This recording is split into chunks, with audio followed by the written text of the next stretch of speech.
Hi guys. Sorry, I'm a little bit late, like a couple of minutes. I mean, it's really nothing compared to how late I normally am, so I guess it's not even that late. Um, I am a little disheveled because I posted this in my community tab, and like unless you have a sensitive stomach, there is a video. So Chosen Company, they created a series, and I posted part one before, but they've released part two, which is a lot more gruesome than part one, of like their deadliest operation in their unit. The operation is called Pervo 2, which is Pervomaisk. Pervomaisk is where they were stationed a while ago, and they like showed footage of this operation, which was like genuinely like the worst operation they've ever been on. It was like the hardest, roughest battle. And in this particular video, like they are going over sort of like a lot more of the actual GoPro footage from all of their cameras and stuff. And it like I'm like, so it's a 51-minute video. I'm 20 minutes in, and I like don't understand how these soldiers got out alive. And like I've heard quite a little bit about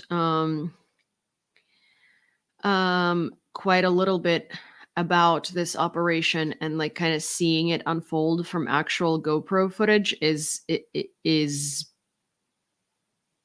like I'm a little short for words here. I also know people who were part of this operation. They're not necessarily on camera, not all of them. But it's kind of like, I don't know. I think like this got me thinking, right? Because like I've heard a lot about these operations, and I clearly care about the war, and I clearly care, I do what I can to help the effort, right? And there are a lot of people that don't care or don't know or don't necessarily like feel for it, right? And a lot of us are sort of like, how can you not? And I think that it's sort of like what I'm trying to say here is I think that watching this and knowing that someone I know was in the middle of this obviously makes me feel a lot more for this and for this war. And I'm already a person who cares quite a bit. So I wonder how to translate this onto people that feel so detached from it because they don't know anyone participating in it nor anyone who's like affected by it. Because when you hear about this, even as someone who is like very invested in the situation, it's not the same as seeing it's not the same as seeing people that you care about be in the middle of a situation where you genuinely do not understand how on the planet did they get out of that situation alive.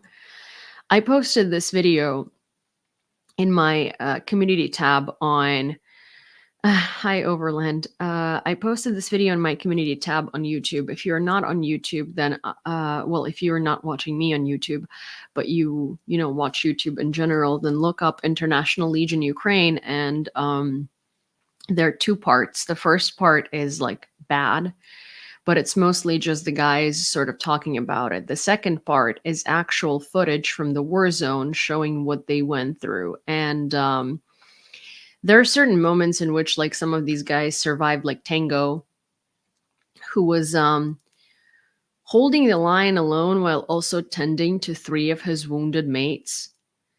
It like, I don't know. It's just like luck.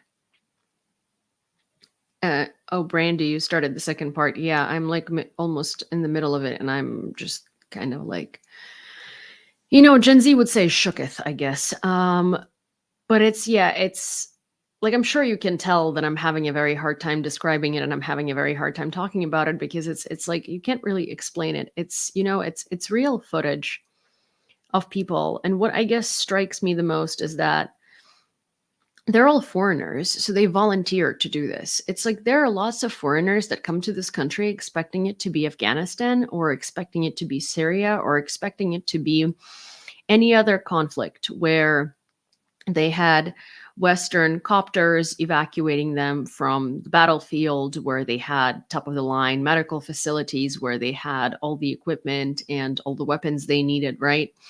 And where the terrain was very different and they were fighting against people way less armed than they were.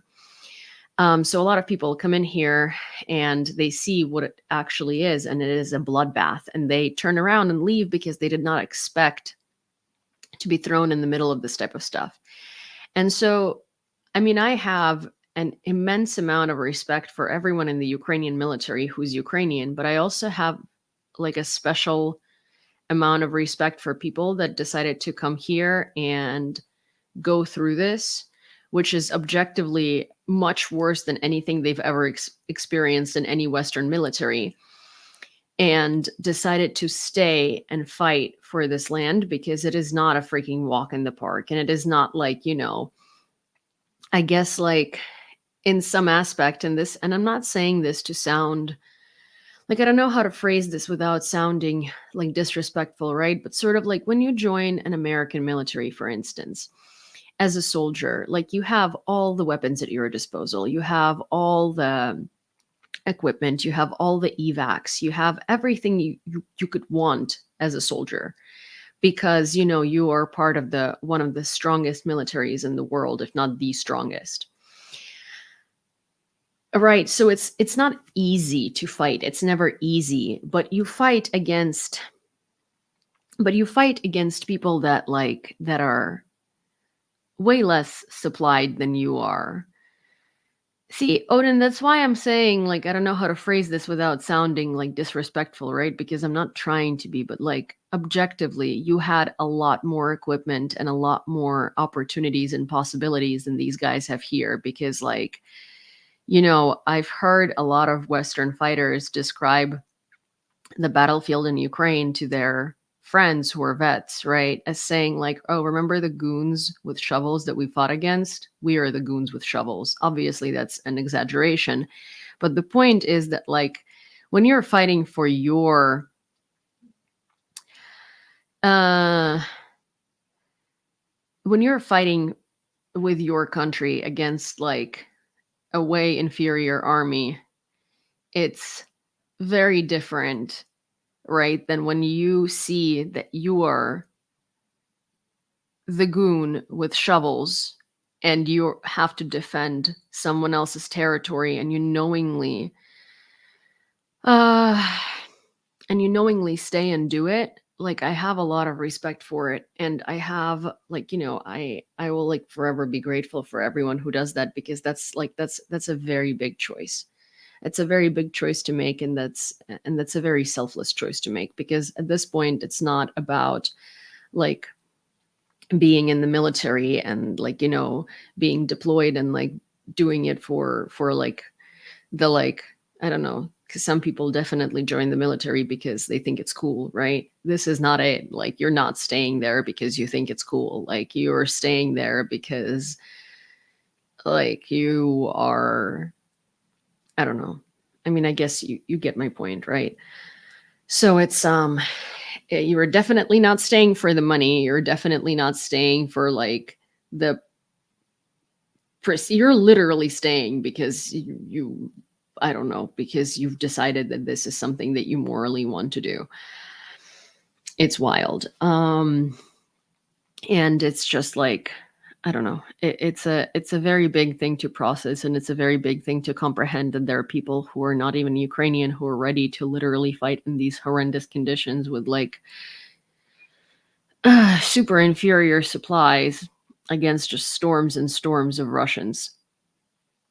So it's, you know, it's a crazy thing. And if you guys haven't watched this video, then yeah, please look up the Foreign Legion Ukraine on YouTube and watch the part 1 and part 2 of Chosen Company's bloodiest battle, and it's Operation Pervo 2. I think it's very like eye-opening, and I'm currently like kind of, I'm many probably do it for experience too. No, there is I can assure you there are very few people that would do it for for the experience, because like you are most likely going to die and like less likely going to come out alive. This is not the type of battlefield that you come to do for an experience. Like, this is not an experience. And I implore you to go watch that video to understand exactly what these men do, because it's not an experience. Like, this is a this is very rough shit. And I mean, like military is rough shit to begin with. This is like the fucking top of the line rough shit, where like you need to have a specific level of dedication to decide to stay there. Also, hi Rick, really good to see you. Yeah, so I'm just kind of processing, like clearly, and I'm also kind of, regretting. Yeah, it's absolutely not an experience. It's literally hell. Yeah. There are also a lot of, like, honestly, I don't recommend Vice News for the coverage of Ukraine, for the coverage of Ukraine at all. But like, there was one really good article that they did in 2022, and or maybe 2023, and this was like interviewing foreign fighters who came to Ukraine and then decided to leave. They kind of like, it was a very, very good article, because it was basically all of these volunteers saying like, hey, if you're not ready to like literally die, don't go, because this is you comprehending that you are putting yourself into like genuinely into death's grip, and you have to like get out of there.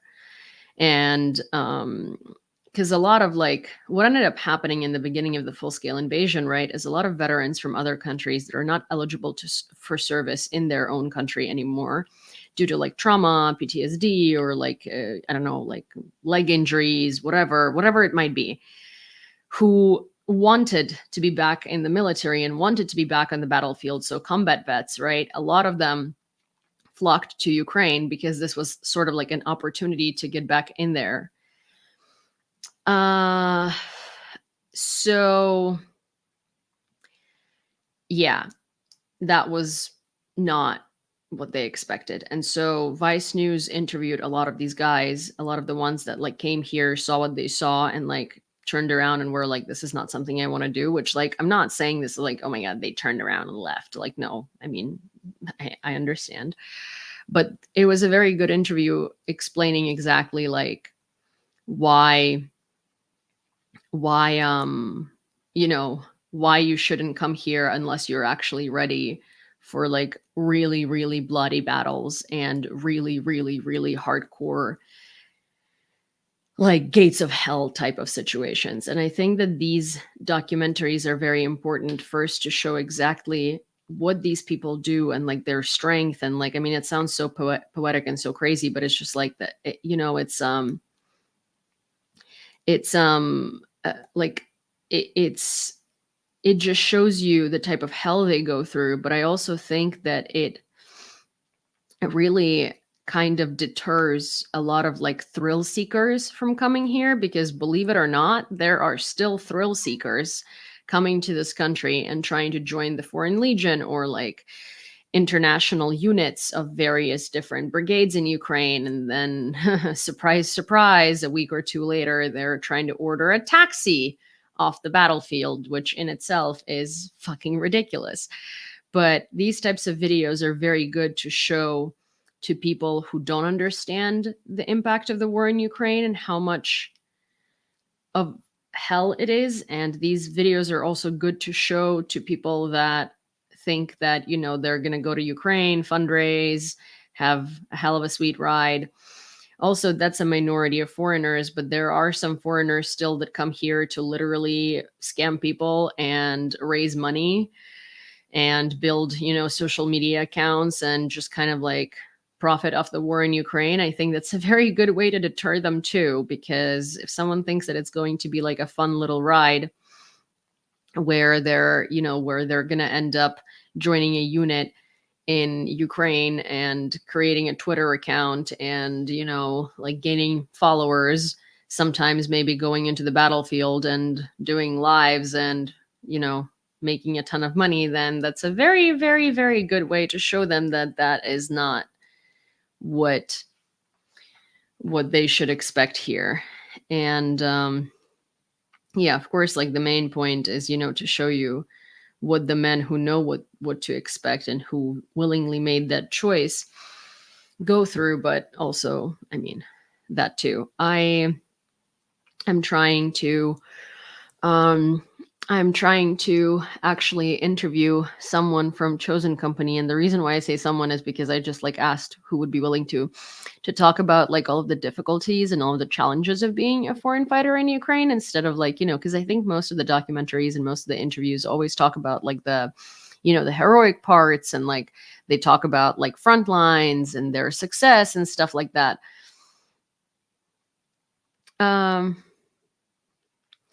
And their like success and stuff like that.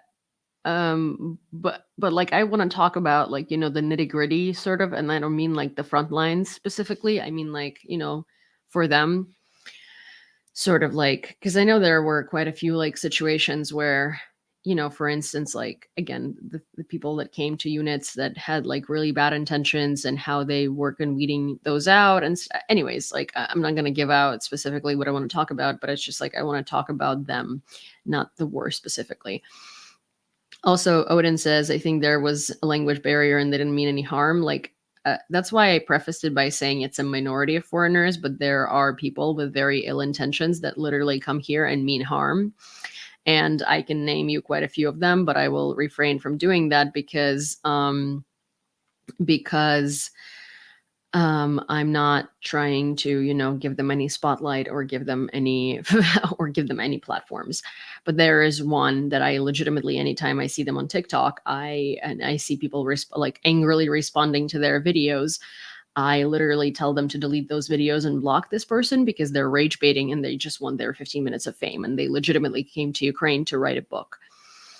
And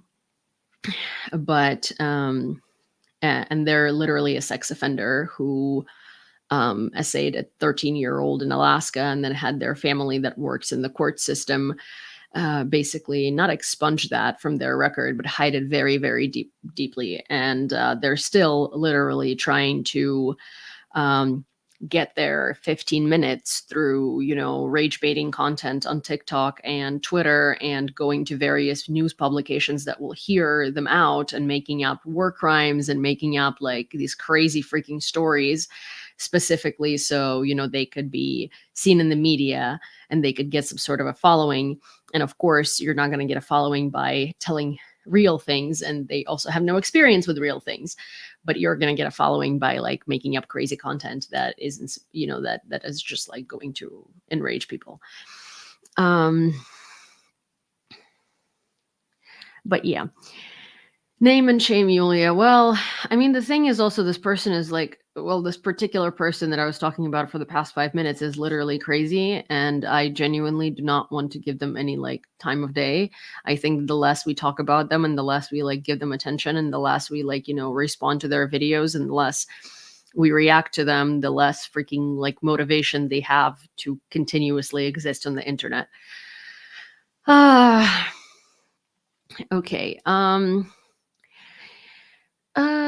That interview idea sounds like it would be very needed. The reality of what veterans from other countries with combat experience can say, how this war is so different. Yeah. Hi, Kathleen. In the movies, documentaries channel in your Discord server. Oh, thank you, Tone. I also shared it in my community tab if anyone is having a hard time finding it. It's a really, really, but I mean, like, be prepared. I mean, it's not as gory as like, I guess it's not like, it's not a Quentin Tarantino movie, but like, it is a very rough watch. It's very hard to get through. But yeah. Anyways, I do need to get to the news. I have a very early morning tomorrow. The studio starts at 10:30. I'm actually starting to do more segments on the gaze, GAZE. They really need to rename themselves. I'm so tired of having to spell it out every single time to avoid people being like, what? But yeah, I'm starting to do a lot more segments on the gays, and I have a new thing that I'm going to be appearing in tomorrow, and I hair and makeup starts at 10:30 in the morning. And and that's like, it doesn't sound early because, I mean, it's 10:30, it's not like 7 or 8, but so account for a 30-minute ride. I also want to be there earlier. I want to be there at 10, so I have to leave my apartment at 9:30. Also cine walk and all of that stuff, cine feeding, so that's another half an hour. I basically have to get up at like 7 tomorrow to get everything that I want done. Also, Maeve, the puppy, is coming in the evening. So I also need to, like, after I record, CBS is gonna sue the gays, I think, for what? For their logo? I don't think so. Um I I oh no, 7 a.m. Will you survive? Are you will you not be such an asshole? I will survive, but also it's 1 a.m. right now, and I'm choosing to be here and do the news instead of sleeping. So shove it, Odin. But I also I need to do. I've been doing a lot of, like, I need to get out of the studio, and I need to go get some stuff for the dog. The dog is getting here in the evening. I'm scared of how, like, Cindy is going to take it. I'm scared of how Cindy is going to react to her. There is a lot. There is a lot going on, and I still have to get, like, shit. I also gotta go to sleep. Good night, everyone. Good night, Rick. Hi, Tone. Um, but yeah, so I also gotta get, like, a bunch of stuff for the puppy, and there is some stuff that I forgot to buy, and like, some of this needs to be ordered online, and it's not gonna get here in time, so she might chew everything in my apartment, but that's okay. Also, I agreed to help Zigaspaw with a fundraiser. So Zigaspaw is this charity out of Lviv, and a nonprofit, and they're freaking amazing. And the guy who created it just volunteered to serve. So he is deploying, like, I think this week. And Dima is, like, fantastic. So he was a software developer. He had a really good job, was making quite a bit of money. He quit that in the beginning of the invasion to start fundraising and start sort of helping with the effort with Ukraine. Hi, radio. And he's been doing a lot of fantastic work. And recently he decided to volunteer to serve. So that's what he is doing. And his charity reached out to me. They have this project, and it's a cumulative fundraiser, basically, for Starlinks. So basically, like, the goal is like 200 something Starlinks, and then people choose how many Starlinks they want to fundraise for. So I figured we could probably do 8, which is $2,000 altogether. So I am looking. I'm going to show you. I need to set up, like, my Monobank jar that's connected to their Monobank jar. And I need to do all of that because I haven't had the time yet. I got the graphics for the fundraiser today.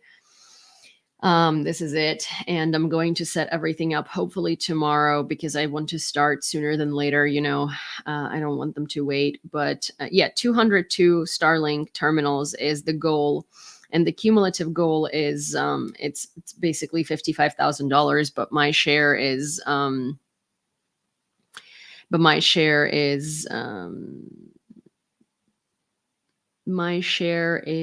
what's its face? My share is 2000, sorry. Clearly I'm also like super tired. But yeah, so that's something that I agreed to help with, and I'm kind of like panicking and freaking out because I want to I want to set everything up, and I want to like write everything out and put all the right links, but realistically I don't know if I'm going to have the time to do that tomorrow or the day after, but I kind of want to start fundraising like pronto. So yeah, so I'm just a tad bit overwhelmed with life as per usual, because I always want to do I have this type of personality where like I want to help with everything I can potentially help with, and I want to like create all of these segments and create all of these news and do all of these shows. Basically, like I want to be present everywhere that I can be useful, and I very often end up like over exerting myself and picking up more than I can genuinely handle or realistically do well on. And so I'm kind of in that stage in my existence right now. So it's it's not going very well. Good night, Tone. Okay, so Hungary is yet to provide explanation to the EU on relaxed entry requirements for Russian and Belarusian citizens, European Commission stated. Hungary has not yet provided an explanation to the European Union regarding its decision to ease entry requirements for citizens of Russia and Belarus, according to Anita Gipper, spokeswoman for the European Commission. The European Commission had set a deadline for Hungary to respond, but Gipper confirmed that no answer has been received so far, though Hungary is reportedly preparing one. She noted that European Commission remains in contact with Hungarian authorities. When asked about the potential exclusion of Hungary from the Schengen zone if it fails to cooperate, the European Commission declined to comment. It's funny because literally they did respond, since this was published at 7:45 a.m. Today. Hungary did respond, saying that Russians and Belarusians do not pose any threats to national security of the European Union. That was their literal response. And it's, oh my God, thank you. That's so cute. That was their literal response, which is like, what else could we have expected? Like a genuine reasoning? Of course not. Also, someone's asking, where did I get the sweater from? It's from a Ukrainian brand. It's from a Ukrainian brand called, hi, Karen. It's from a Ukrainian brand called Vika Adamskaya. So I will ask Kat to spell that out so you guys can find it on Instagram. And from there, find the website. I don't know if they still have this collection. It's last year's, and it's called The Constellation of the Independent. It's I really like that brand. They have a lot of really cool modern things that have Ukrainian motifs in them, and it's a very comfy cardigan. I love it. It's way too hot for it right now, but it's quite cold in my apartment right now. So Finland funds environmental school development in Kyiv region. Thank you. The Finnish government has invested in rebuilding 2 schools in the villages of Mikulichi and Nemyshaeva in the Kyiv region, both of which were damaged by Russian missile attacks, according to the Finnish state Rada. This effort is part of Finland's contribution to Ukraine's Green Renewal Program, with 5 million euros allocated in 2022. The project, Finland's first in Ukraine under the National Environment Finance Cooperation, involves constructing new schools with modular, prefabricated wooden frames. These schools will serve approximately 200 students in grades 1 through 9 and will feature nearly zero energy consumption. Around 40% of the school's energy will come from solar batteries, supplemented by older generators, which is really, really cool, to be honest. Like, I think that one of the things that is going to come out of this war is that Ukraine is going to become a very green country, kind of forcibly. And it's not because we're so eco-conscious. It's because we're sort of forced to do things in a very ecological way, because we have to think of how to minimize energy consumption in case of blackouts. So I think that one of the things that's going to happen once this war is over is a lot of our everyday life is going to be super converted into very eco-friendly ways. I see it coming, Yulia. Hi, Bombi. Also, just as a gentle reminder, if you like this channel and if you would like to support me and if you like my reporting, and if you like to attend these lives or watch my videos, please consider subscribing to the live feature on TikTok or becoming a YouTube channel member. It does help a lot. It does help with the bills, and it does, it does go a very long way. This was probably my like the past month was probably my lowest month yet ever, and I already don't I already don't really make enough or a lot or almost anything at all from TikTok or YouTube. And my videos don't really get super monetized, and especially on TikTok. And this is really the only way that I can earn any money on the internet for doing what I do. The Estonian Orthodox Church has welcomed new edition of its statute, which strengthens its administrative independence and clarifies its relationship with the Moscow Patriarchate, as reported by ERR. The updated statute reinforces the EOC's autonomy in areas such as church administration, state relations, education, and community affairs. Additionally, the church's official name has been changed to the Estonian Orthodox Church in alignment with the 1993 Tomos, which affirmed its self-governance. The council commended the synod's efforts in negotiations with the state and expressed optimism about fostering unity within Estonian Orthodoxy based on canonicity and mutual respect.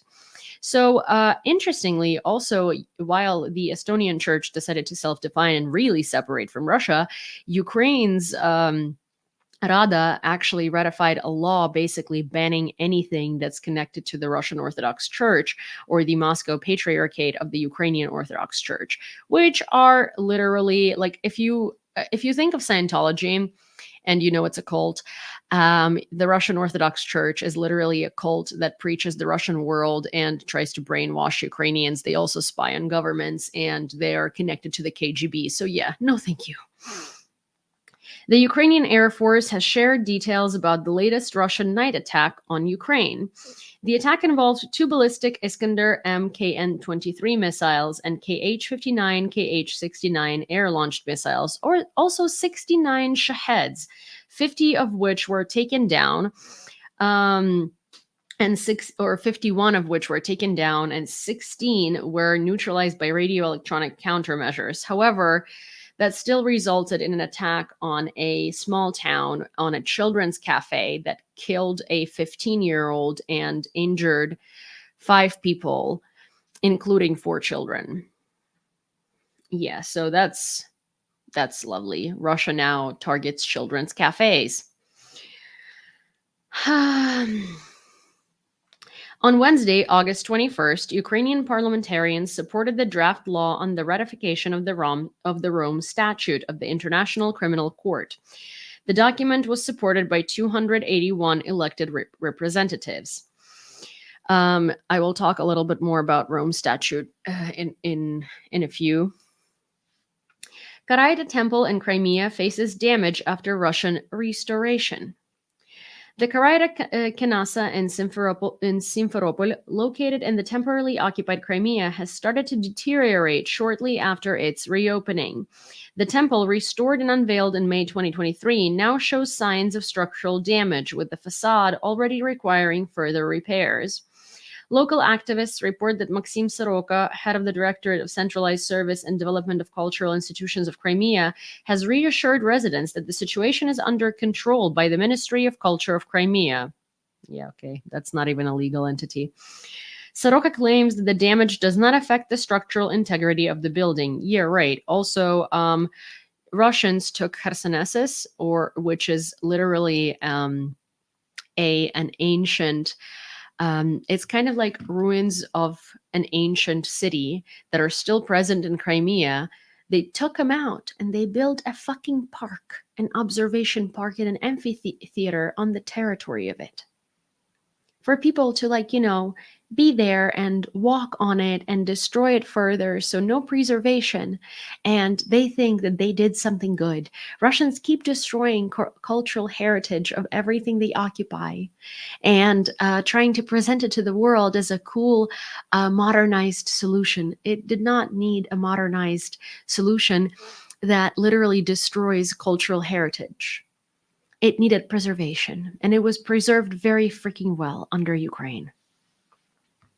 Ukraine ratifies Rome Statute, moves closer to EU membership.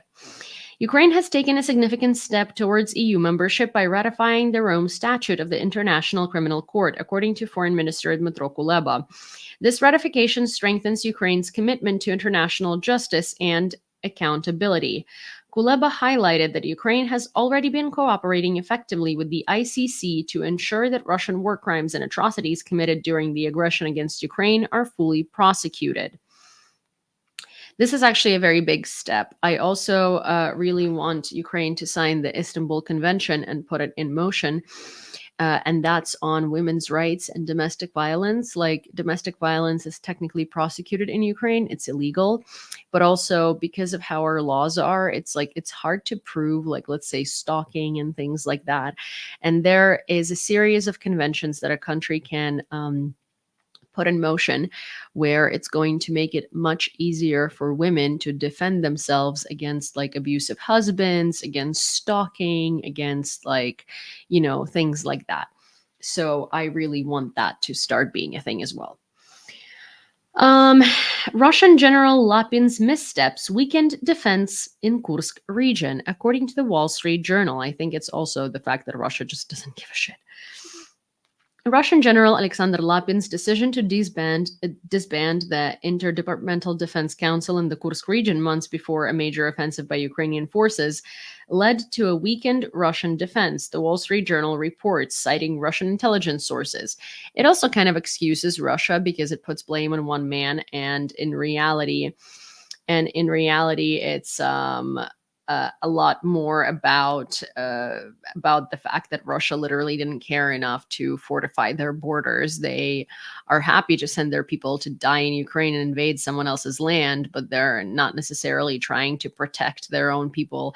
There was the National Guard in Kursk. There was the military in Kursk. They just fled at the first site of Ukrainian military. So it's not really someone's missteps. It's the fact that they don't want to protect their own country. The council, which previously coordinated military and special services in the region, was dissolved in the spring, with Lapin asserting that only the military had the resources to protect the Russian border. However, the lack of a unified command center created chaos among Russian security forces during the Ukrainian offensive.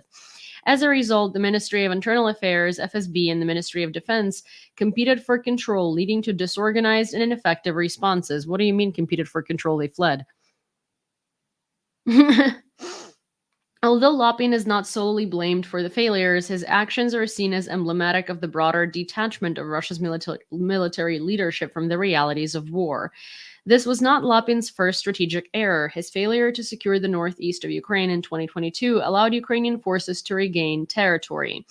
Despite being removed from his post as commander of the Central Military District in November 2022, Lapin was reassigned in January 2023 to head the main staff of Russia's ground forces, overseeing defense operations in border regions, including the Belgorod region, where his performance remained under scrutiny. Troops from several NATO countries may be stationed in Finland, says Defense Minister. Good. It should be happening. Troops from NATO should be stationed closer to Russia's borders in NATO countries, because that's just a reasonable precaution. Since 6 children aged 11 to 17 who were injured by Russian shelling in Malokotrynivka, Zaporizhia region on August 20th are currently hospitalized. According to the doctor, 2 boys are in a serious condition with suspected spinal cord injuries. It is also noted that a 14-year-old boy succumbed to his injuries from the shelling while in the hospital. That's the boy I was telling you about a little earlier. I thought he was 15. And that's the cafe called Levada that was in Malokatarynivka, and it was a children's cafe that Russia targeted. And there is really no going around that. It's not like they can just, say there was military equipment there, which I'm sure they will. But it is literally a children's cafe in a small town in Ukraine in Zaporizhia region. Like, there was no military there. It was just a children's cafe, and they don't care what to target. It just has to be civilian, because they really, really want civilian lives to be ruined and disrupted because they are trying to break Ukrainian spirits. Are you living in Ukraine at the moment? I'm new to your page. Hi, yes, I am in Kyiv. I moved back to Ukraine, which is my home country, about 7 months ago. I was born and raised in Lviv, and then I lived in New York City for about 13 years until January this year. Well, actually, December 31st. That's when I crossed the border back into Ukraine to move here permanently. Hungary nears agreement on oil supply amid Russian transit issues. Hungarian foreign minister announced that the country is close to finalizing negotiations to secure its oil supply.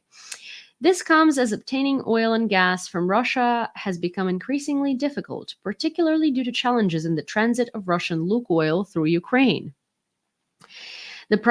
He stated that the talks are nearing the finish line, ensuring Hungary's long-term oil supply despite what he described as the measures and negligence of Kyiv and Brussels. Oh yeah, the measures, so the sanctions against a country that is brutally invading another country and has literally disregarded all international laws and regulations of law and warfare. Yeah, totally. This is measures and negligence of Kyiv and Brussels because, poor little Hungary can't buy oil from Russia anymore and contribute to their warfare fund. Yeah, I'm so sorry, Hungary. Like, the thing is, you've had 2 years to kind of find different oil suppliers, but provided that you're literally an enemy within in the European Union, maybe it's time to shut the fuck up a little bit. No. Czech president, Nordstream pipeline is a legitimate target in Russo-Ukrainian war. Hi, Tani. Czech President Petr Pavel stated on the Polytalk podcast that the Nord Stream 1 and 2 pipelines are legitimate targets for attack in the context of the Russo-Ukrainian war. However, he emphasized that there is no evidence implicating Ukraine in their destruction. Pavel explained that armed conflicts often involve striking strategic targets, not just military ones. Pipelines are a strategic target, he noted, adding that if the goal of the attack was to disrupt gas and oil supplies to Europe and harm Russia financially, it would be considered a legitimate objective. Duh. He downplayed the notion that the attack had caused significant problems for Europe, pointing out that alternatives to Nord Stream were already in place. While it caused some complications, Europe's energy security did not solely depend on these pipelines, Pavel said, and it shouldn't. Europe should be moving away from Russia, and there are still European countries that are dependent on Russian oil and gas and are buying Russian oil and gas. It's just they primarily don't, but they still do.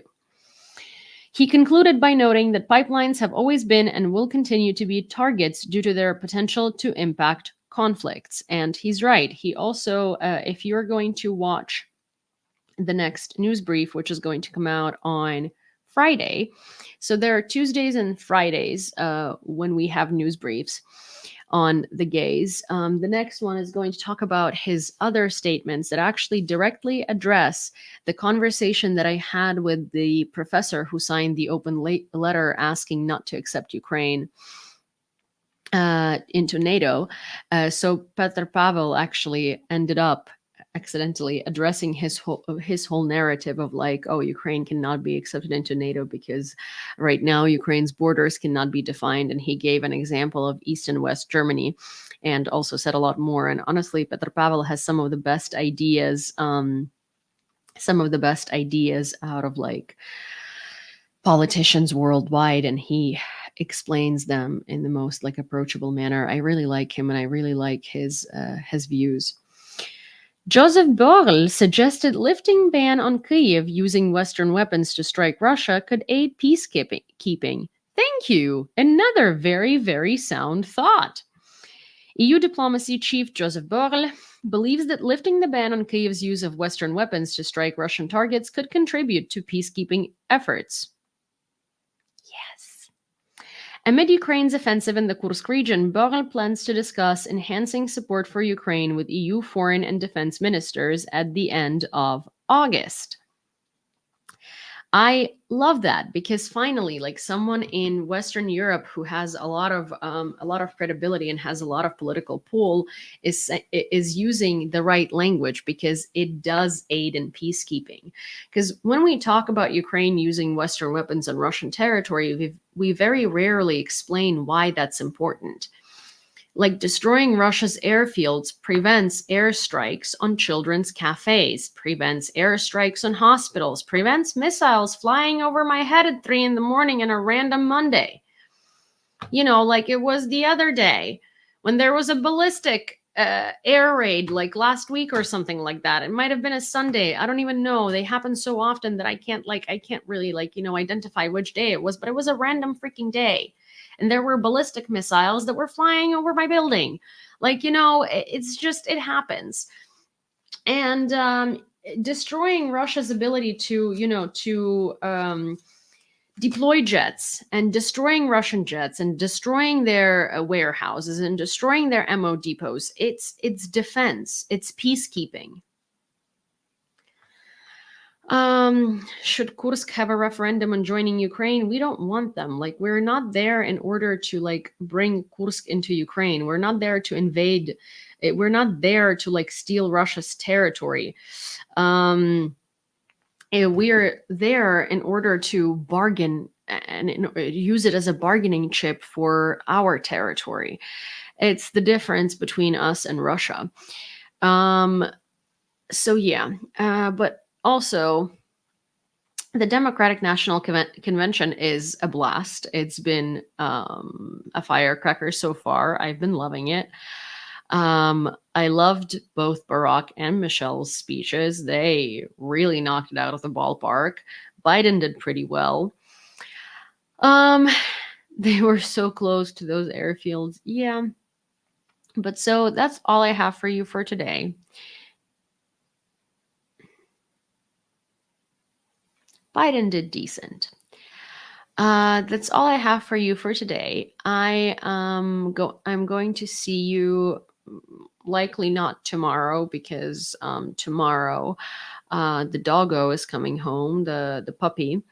But also, I really need to start the fundraiser for Starlinks. I'm going to post it in the YouTube community tab, and I'm going to post it on Instagram and literally everywhere because it's an important one. And the person who founded the charity is deploying this week because he volunteered. So I really want to help them out. And I'm panicking because, it was easier to help fundraisers out when I was going live every day. It is much harder to help fundraisers out when I'm going live once a week because I'm literally working 24/7 right now. So yeah. Okay. Well, I'm going to go try to sleep. I got to wake up in 5.5 hours. Thank you guys for thank you guys. I will see you soon. Thank you for showing up. And I hope I can go live the day after tomorrow. And you guys can meet the puppy. Okay. Bye and good night. Thank you, TechSage. Slava sleep.